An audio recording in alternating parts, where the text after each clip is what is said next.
ఓం నమో వెంకటేశాయ. 2026 అంటే ఈ సంవత్సరము మే 25వ తేదీ నుండి తమిళ సాంప్రదాయం ప్రకారము జూన్ 2వ తేదీ అంటే వచ్చిన 2వ తేదీ మన సాంప్రదాయం ప్రకారము గురు మార్పు, గురు పైచి అనేది కనిపిస్తా ఉంది. మనకు మిథున రాశి నుండి కర్కాటక రాశిలోకి ప్రవేశము మరియు సెప్టెంబర్లో కర్కాటక రాశి నుండి సింహరాశి ప్రవేశం అనేటువంటిది కనిపిస్తా ఉంది.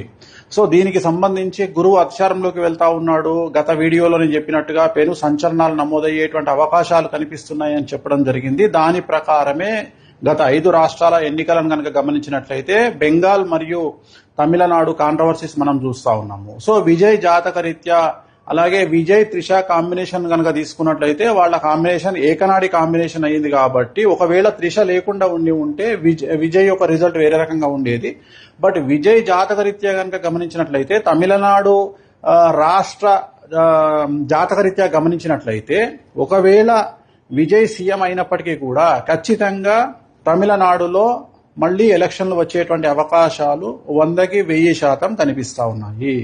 అంటే రాజకీయ ప్రభుత్వ అస్థిరత అనేటువంటిది తమిళనాడు రాష్ట్రంలో ఖచ్చితంగా కనిపిస్తా ఉంది గురువు మార్పు వల్ల.